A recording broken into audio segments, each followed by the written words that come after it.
So as you started to implement, what's been your biggest challenge thus far? Or where have you maybe needed to, going back to that original application, needed to pivot from what you thought you might be doing? Okay. Mm-hmm. As we were addressing the four walls, one of the main things that we noticed that needed to be done, we was addressing the symptoms, but we really was not addressing the problems.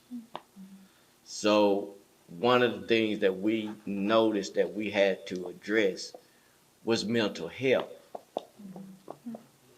Even though they were homeless, sheltered, the kids in school, all of them was dealing with mental health. And we was amazed to see a lot of our homeless and people that was in poverty was people who served our country,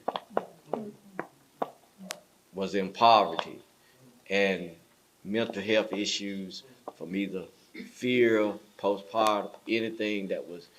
And we as a church was figuring that sometimes we don't add the science with religion. We either add religion, separate the science.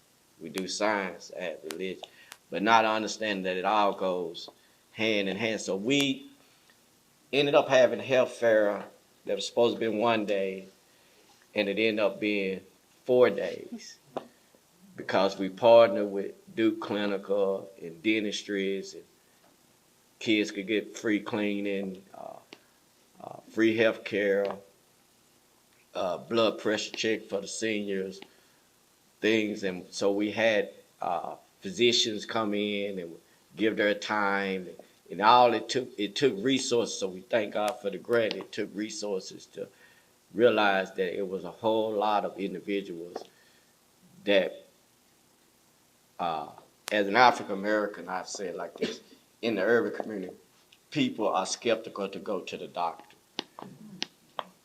People are skeptical to go to the dentistry. So their safe haven was the church, that they would trust us, or they trust to go. And we found a lot of veterans that have the insurance, but just won't go to the VA. You know, they have the access to things. So we had veterans that's from the congregation that began to reach out to them, and wives would be like, "Can you get him to go to the doctor? Can you get him to go?" And we wondered, like, they're married, but he's not staying with her. And we brought to the scripture, and I know it's long, but we brought to the scripture when the man was possessed with demons, Jesus came from the other side, and after he removed the demons from the man, he said, "Go back home to your." And so we started using that scripture because the wife couldn't put up with him. So now we wondering, why you homeless? Why can't put up with him? Because he's not addressing his problem. And so it's causing problems with the marriage and then.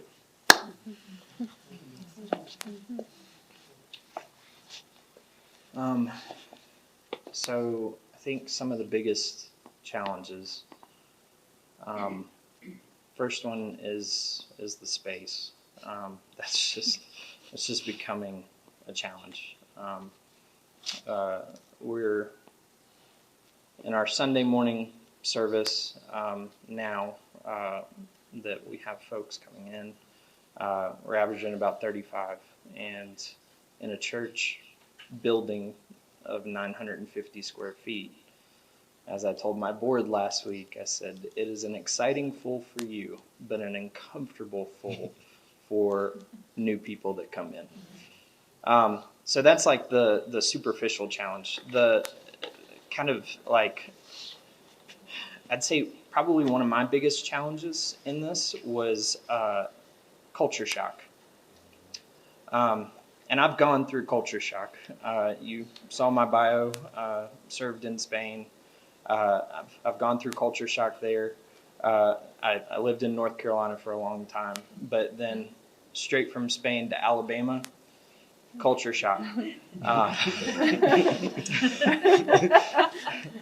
Pulled in, and we had 2 football fields at our church. Wow. But to see what's hidden right in front of you, what's hidden just right where you are, right where you drive. But to have somebody essentially take your hand and say, "Hey, come and peel back the curtain with me." So that's been a huge challenge, opportunity, and realization, I'd say. Yeah, does that sound good? Yeah. Okay, good. One of our challenges was space as well. When we put up our community garden beds, there was discussion about putting them where they would not mess with the aesthetic of the church. This is the community I serve. And I'm thinking, what's wrong with letting people see that you're doing something in the community? Because when I got there, people were, "Oh, that church still exists." Yes, and we're doing things. That was a minor one. I was able to say, well, the terms of the grant. It's me,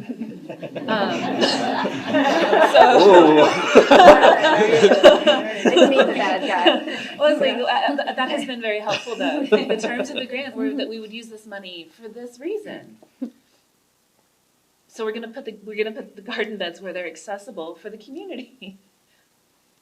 Anyway, that was a minor one. It was fairly easily overcome. The bigger one for us right now is helping people get out of their social world.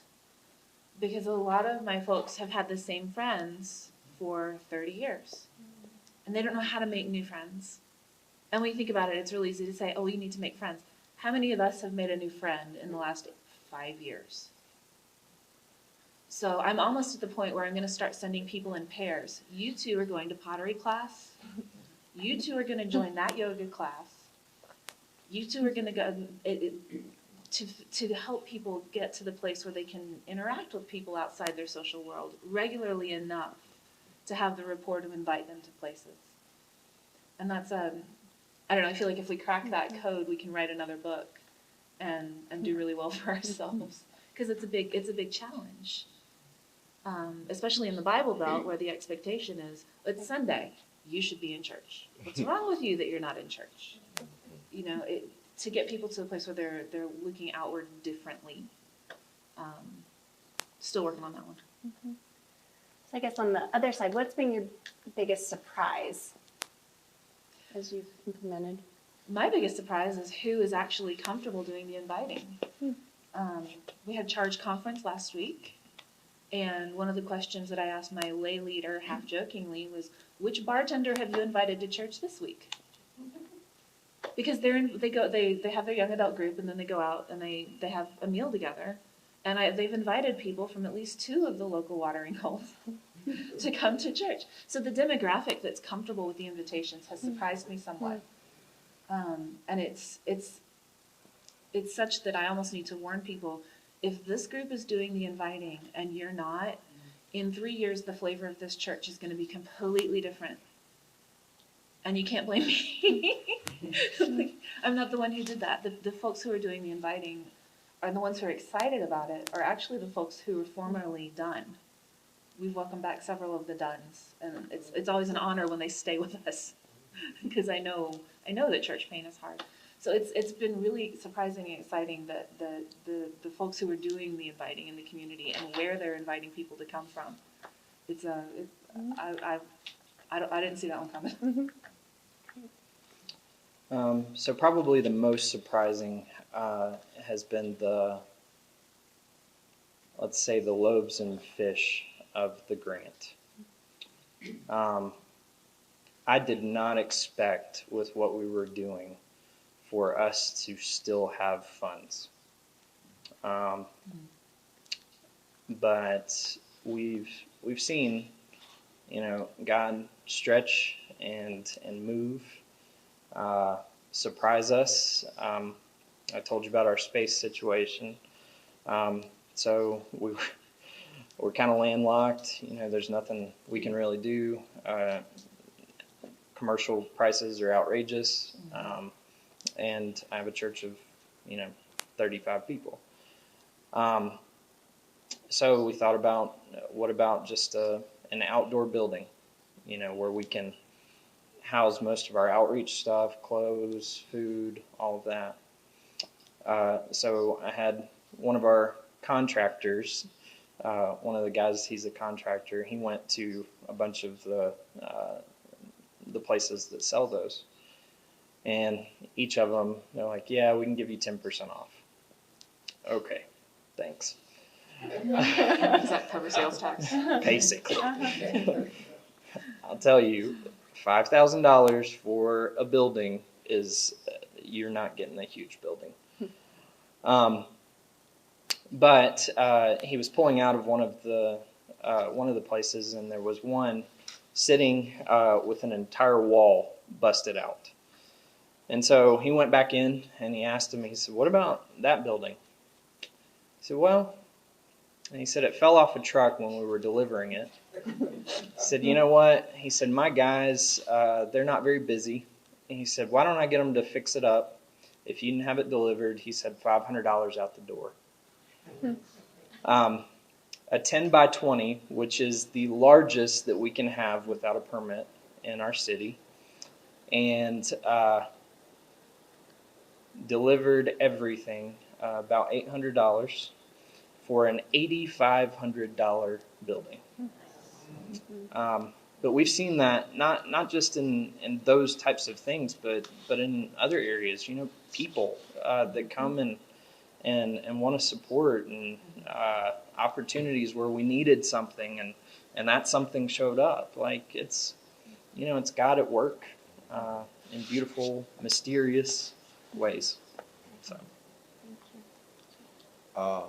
for us, the grant has proven that we still got half left to do for this coming year, because God has opened doors and showed us untapped resources, untapped individuals that was jewels in the church that had not been used by the church, because the church has so many times been using the same people, and now we've seen other people. They're like, oh, we didn't know you had that talent. We didn't know you, and so they knowing other people. And as a matter of fact, we took 50 children from the housing projects to the water park after vacation Bible school, and they was like, I found someone. They said they know what you're doing, and they gonna help take care of them going to the water. So it's like untapped people are just coming in and helping. God is stretching what God is giving to help provide the ministries that are needed, and we are seeing individuals that is coming, giving their time, laity, giving their time, volunteering, not worrying about if they get a check. They just giving their time, their love, and their passion, and we are seeing it just multiply enormously through resources and through the physical attendance of the people and within the community.